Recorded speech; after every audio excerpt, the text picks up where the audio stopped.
Hi, everyone, and welcome to yet another installment of Letters to No One. This one is a response to a comment that I had gotten on, I think it was an inquiry, where I was talking about the sixth fetter, and it wasn't a big point in it. It was just a small pointer that, um, for certain people, when you are deeply investigating the sense fields, there can be an experience where they seem to all be made of the same substance. But it's one that's often taken out of context or taken to mean more than it really does. And for some people, like the person who left this comment, it can lead to frustration and um, comparisons of your experience to other people's and feeling like you are um, not getting it or like there's some fundamental flaw in you. So that's what my response was about. The person commenting said, frustration arises when asked, as has happened in other guided meditations, to see that vision, hearing, and sensation are all made of the same thing. I've heard the answer, but I wish I hadn't, because then I look for it and don't see it. It seems to be such importance on getting that, and it continues to elude. The more people tell me it's just X, the more resentment arises. It's like touching my toe in a pool of despair. So I responded, hi, thank you for bringing that up.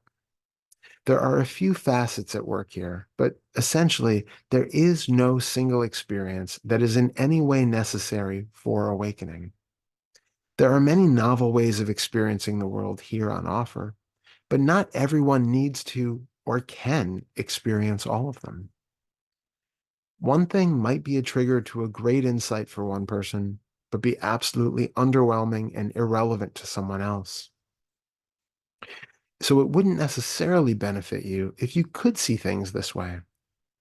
What I hear from your comment is that there's a feeling like it makes a difference whether you see that all sense appearances are essentially made out of the same stuff. But it doesn't matter in the least. Nothing at all is hinging on that. I'm sure many, many awakened people have never experienced things this way. And for those of us who have, it's not like it's a daily occurrence, at least not in the more psychedelic, synesthetic, or world dissolving ways that some people apparently experience it or expect to experience it. Those experiences are simply that, peak experiences, where things look strange. Hopefully, an insight of some sort is gleaned from it. And then at some point, things return to some semblance of normalcy again.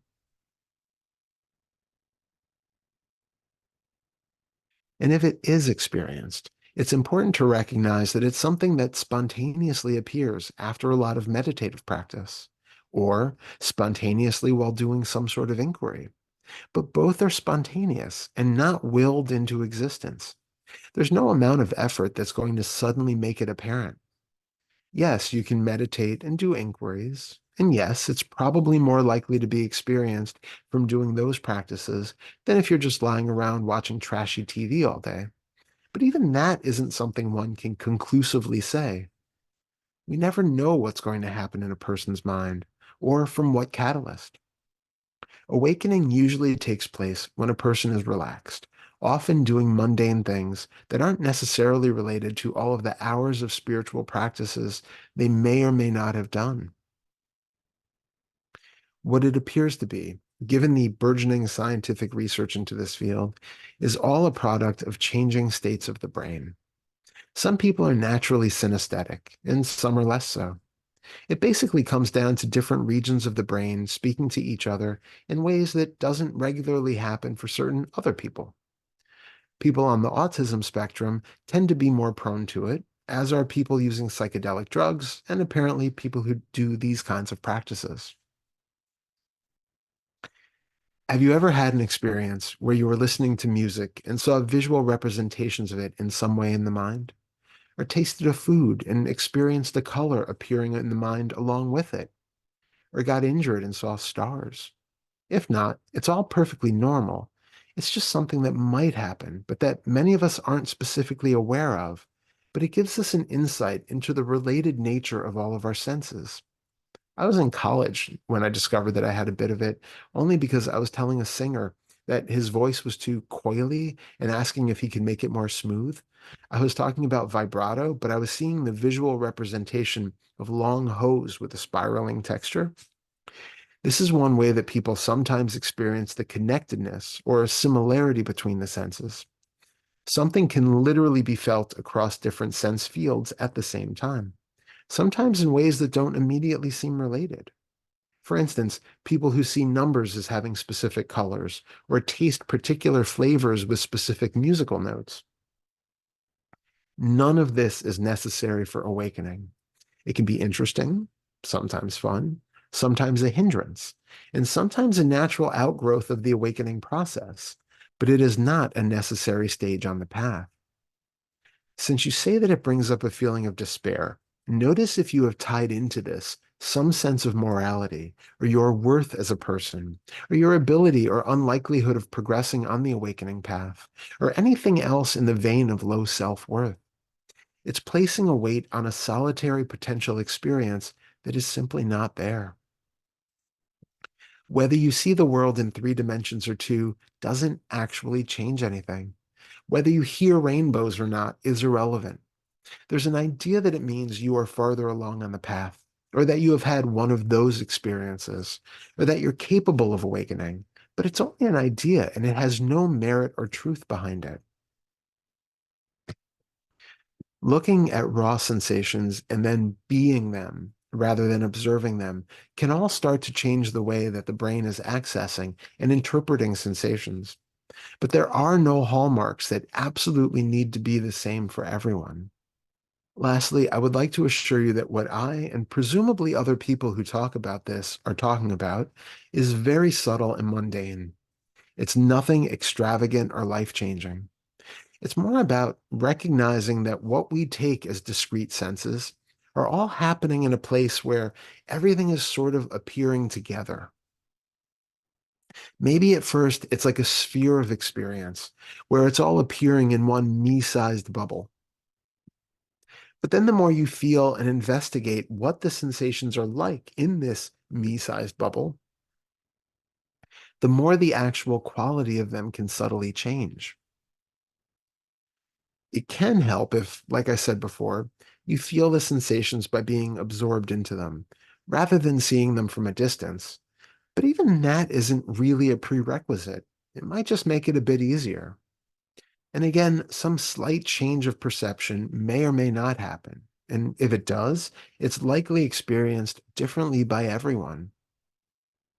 But if you can notice all of the sensations happening at once in this same bubble, and you can start to recognize that everything, even the external visual field and the external sounds and your internal physical body sensations are all made of the same substance as a thought.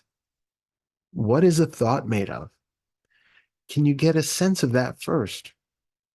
They all have that not quite tangible, not quite locatable, thin, spacious, almost dreamlike quality to them, don't they?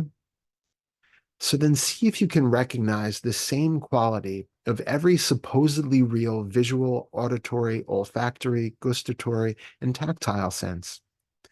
Do they all share that same quality? If so, great. If not, great. How could this possibly matter or affect your life if you never end up seeing it? What is it really about? Is it about seeing the sense fields this way, or is it pointing to a deeper insecurity? Some other shadow issue that needs your attention and love? And then can you let go of any expectation that you need to see or experience anything at all, ever?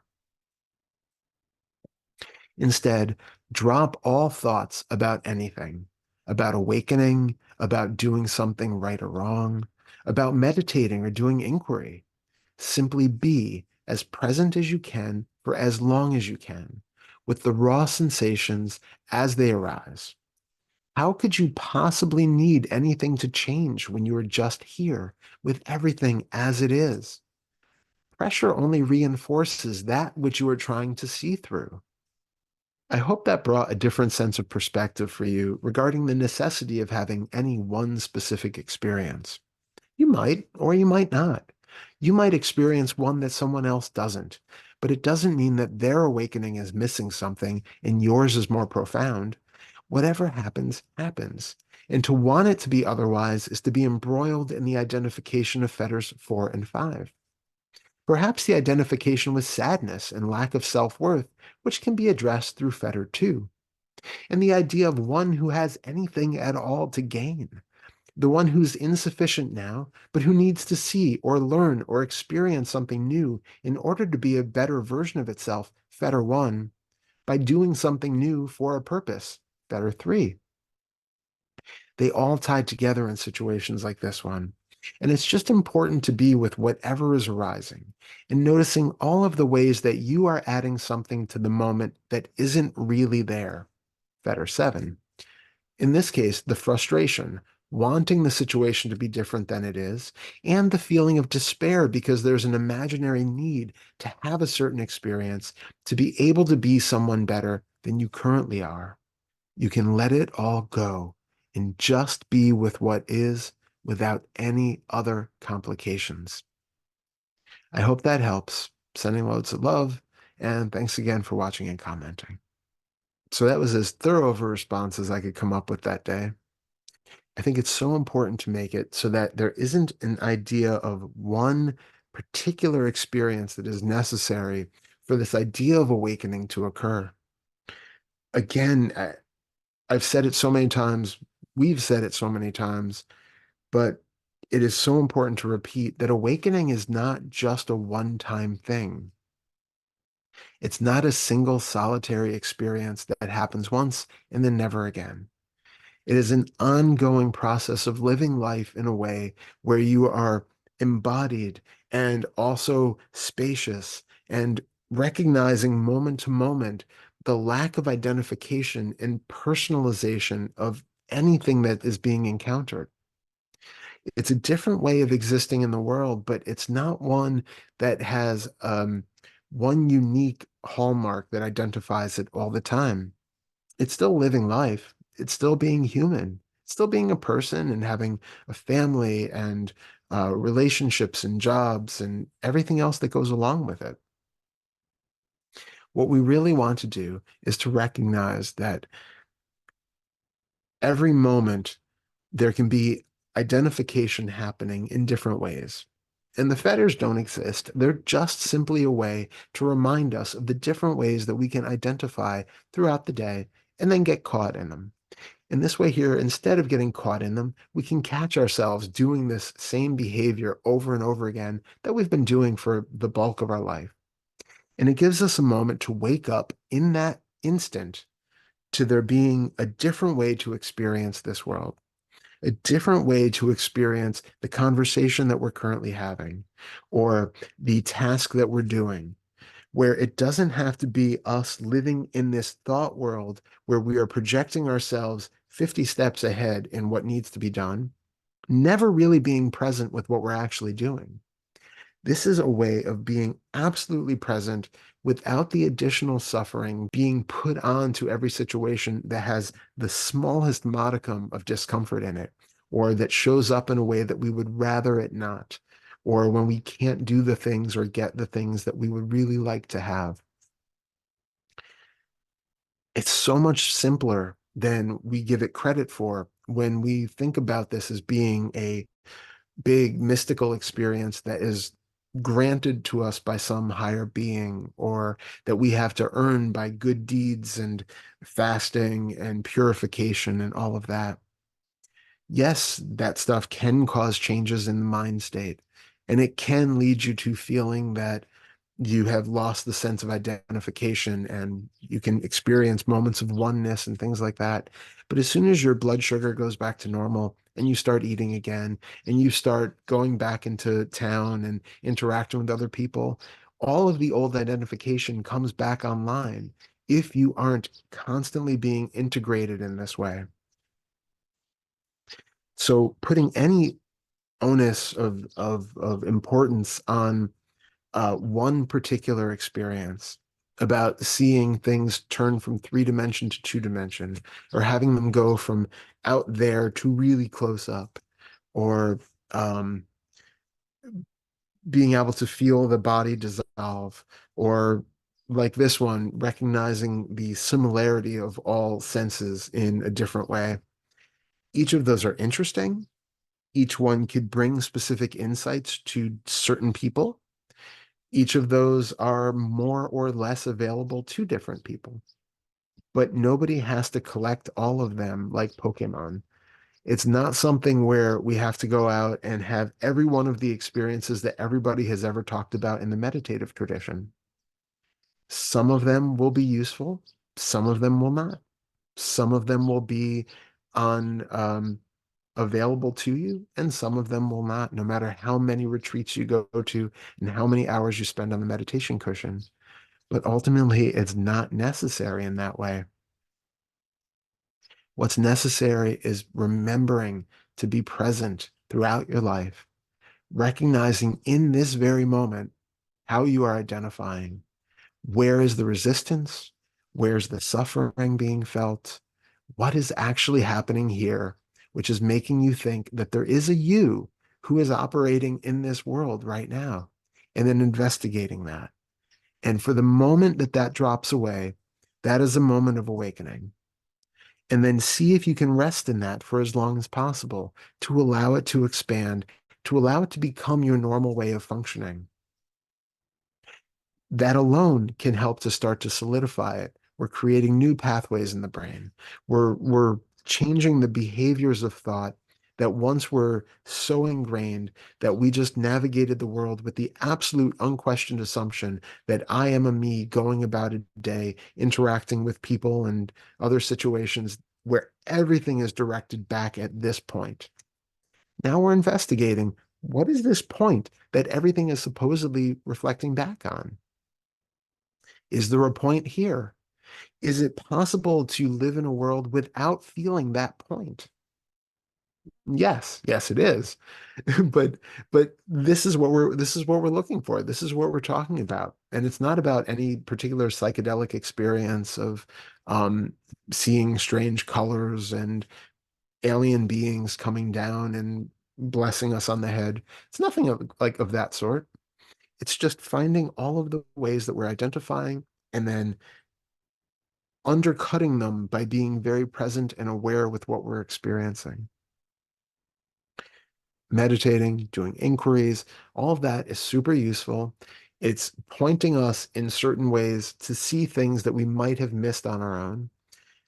It's useful to do them over and over again because it's, again, keeping us going back into these new ways of viewing our experience, of viewing the world around us. And they might change. Things might change permanently or semi-permanently.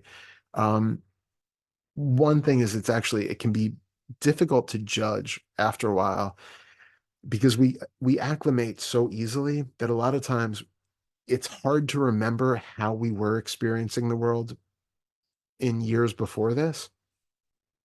And so a lot of people will start to feel like things are so mundane that they must have lost the awakening or that they've gone back and reverted or something. But it's just because they've acclimated so much to the newer, more spacious, less identified way of being that it starts to feel just normal again. And you forget how identified and how trapped and stuck and how much of a world you were creating on your own the way that you were before. Um, so it's helpful also to be writing down notes while you are doing this kind of work so that you can go back to them in later years and recognize, oh, that's where I was back then. That's the sort of things that I was thinking or experiencing, because you will likely forget. Um, Going back to like old diaries is going to be very, very illuminating. So, uh, be aware of all these things, but mostly don't take this that seriously. As Alan Watts said, sincerely but not seriously. It's nothing to get stressed about. If you are getting stressed about it, then that's showing something else that needs your attention. And it's showing that you have such attachment to the need for this thing to happen for a purpose. So see if you can let all of the expectations just drop. Let all of the hooks into whether it ever happens or not just drop. Drop the beliefs, drop the concepts, drop everything, and just be with what's here right now. And notice that without any of that online, there is nothing here that's identified. There's nothing that's thinking about a time that's not the one that you're currently experiencing. There's not even anyone experiencing anything in that moment. It is simply all arising all at once as everything that is here, full stop. I hope you found that helpful. Um, Please feel free to continue writing comments and emailing questions. I will do my best to answer in a timely manner. Can't guarantee that it will be as lengthy of a response, but it does happen, obviously. Um, so please continue.